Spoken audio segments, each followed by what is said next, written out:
Well, hello everybody. Mr. Mack is here, and I'm here tonight to read chapter 7 in the book, Onward. I hope you've been following me. I hope you've listened to all chapters up to this point. When we left the boys and Dad's legs in the last chapter, they piled into Barley's van on the way to the Manticore's Tavern. And to try to get a Phoenix gem. Remember what happened to the other Phoenix gem? Blew up smithereens. So they needed to get another one. According to Barley, you get that at the Manticore's Tavern. And he talked Ian into buying into this because this whole thing had to do, remember, with Barley's games. And Ian wasn't really buying into it. But now he's going along with it. After all, they've got Dad's legs, animated legs, with shoes, no upper body. When they got to the Manticore's Tavern, Barley opened the big doors, and it ended with Ian looking in, stunned. Now, I'm guessing he was stunned because he saw a Manticore. He saw something magical. That's what I'm thinking. What are you thinking? What do you think he's seeing that caused him to be stunned? And we'll find out. We'll sure find out. All right, so we're only going to read one chapter tonight, chapter 7. Let's go. No time to waste. You ready? The Manticore's Tavern was a magic-themed family restaurant. It was packed with families. Kids were playing games and coloring children's menus and eating out of miniature cauldrons. My students, you know what a cauldron is. It's where I have one in my classroom. That's where Mr. Mack keeps his canned kisses. Barley anticipated Ian's doubts and said, "Oh, okay, little brother, the tavern has changed a little bit over the years, but the Manticore is still the real deal." And he marched up to the hostess and bowed. "Madam, I request an audience with the Manticore." "But of course, my lord," said the hostess. And she turned and called, "Oh, Manticore!"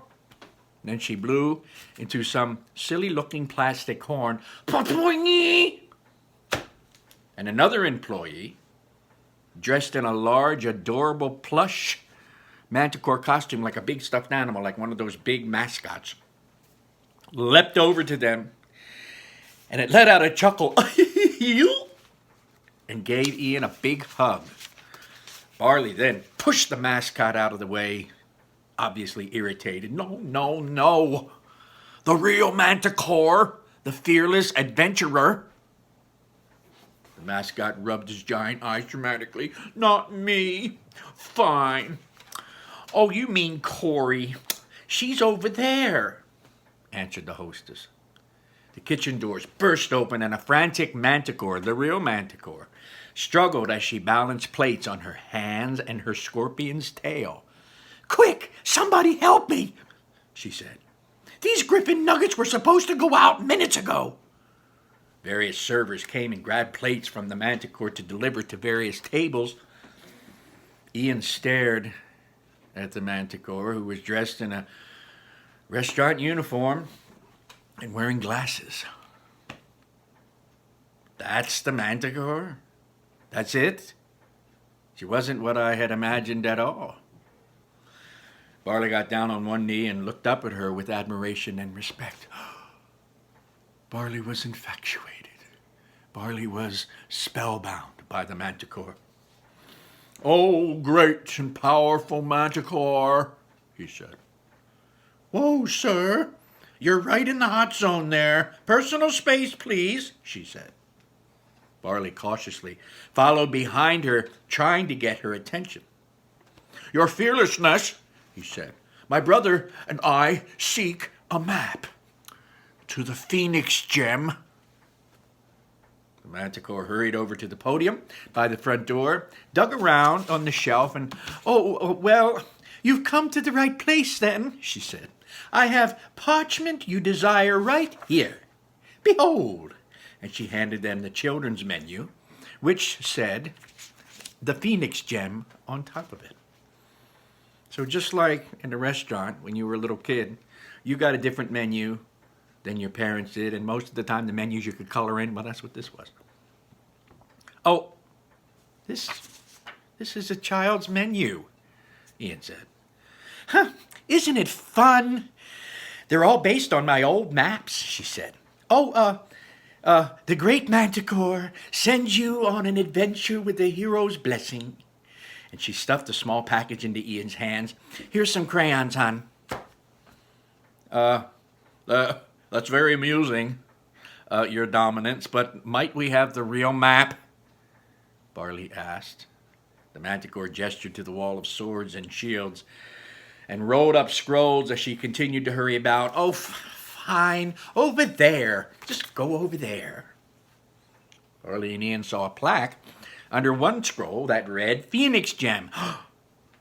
Barley excitedly reached for the scroll, but just then the Manticore grabbed it away from him. Whoa, whoa, whoa! You are not having this. You are not taking it, she said. But we have to, said Barley. And then he lifted Dad's fake upper body to reveal just his legs. Remember, Ian gave Dad a fake upper body so he'd had somebody to talk to. Barley showed the Manticore, we got just legs here. The Manticore gasped. What is that? Ian tried to explain. It's our dad. We have a chance to meet him, but I read the spell wrong, and Barley stepped in front of him. But we can't do it without the Phoenix Gem. We need the Phoenix Gem. The Manticore considered his words for a moment before shaking her head. No. No. My days of sending people on dangerous quests are over, she said. What? Why? Said Barley. 'Cause they're dangerous.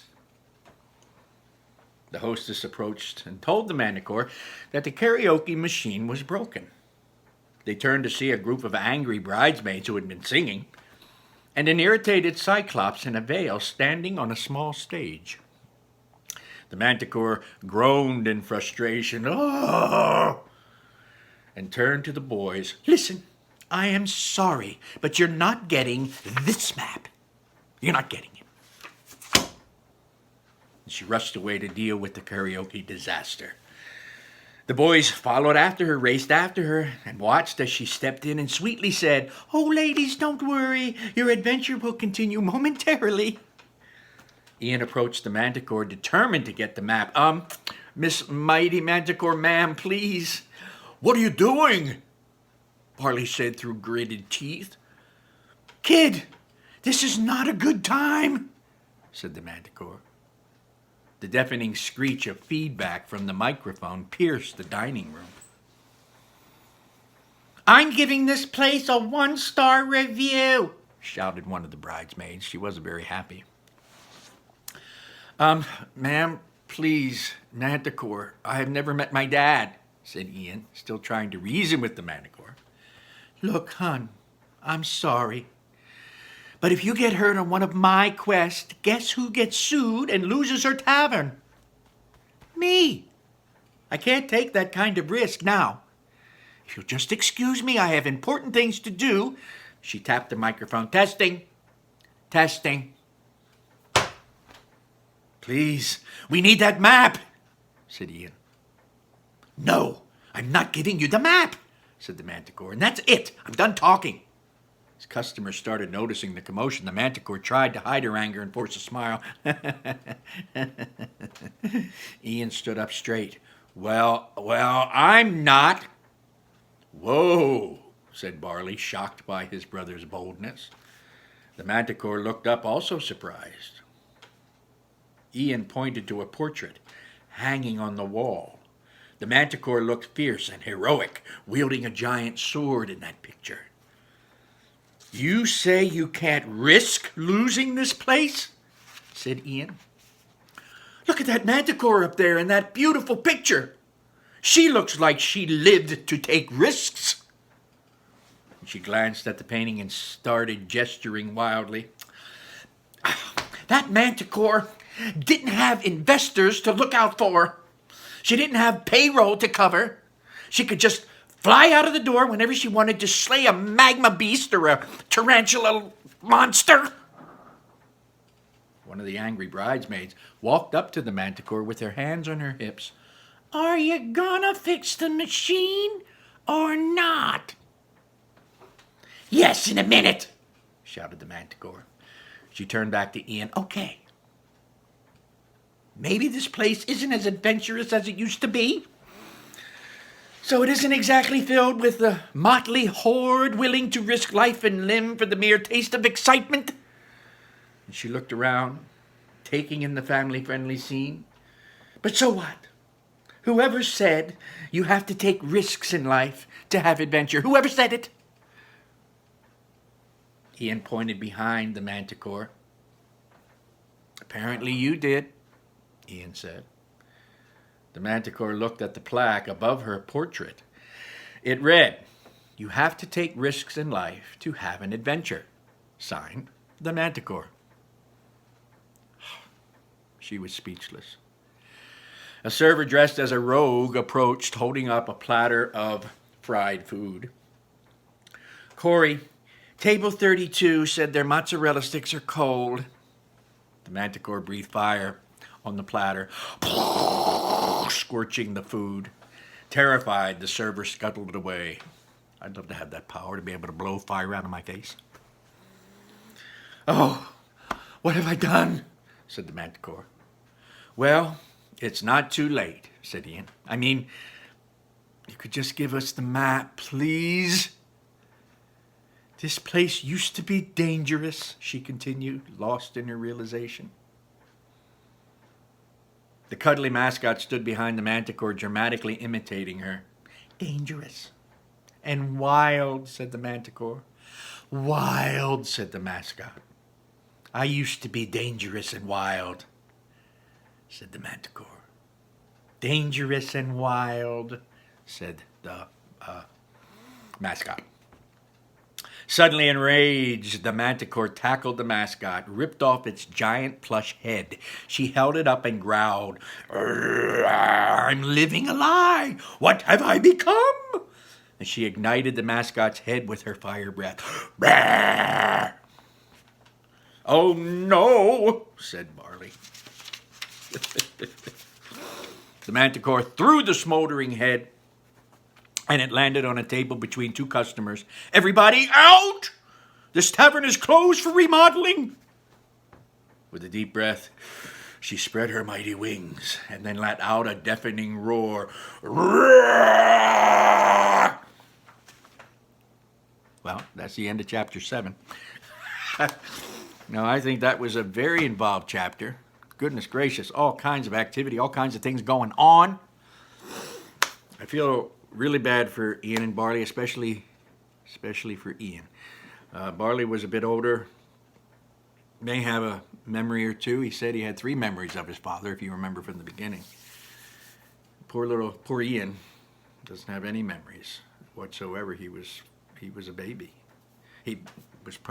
Dad might have even passed away before he was born.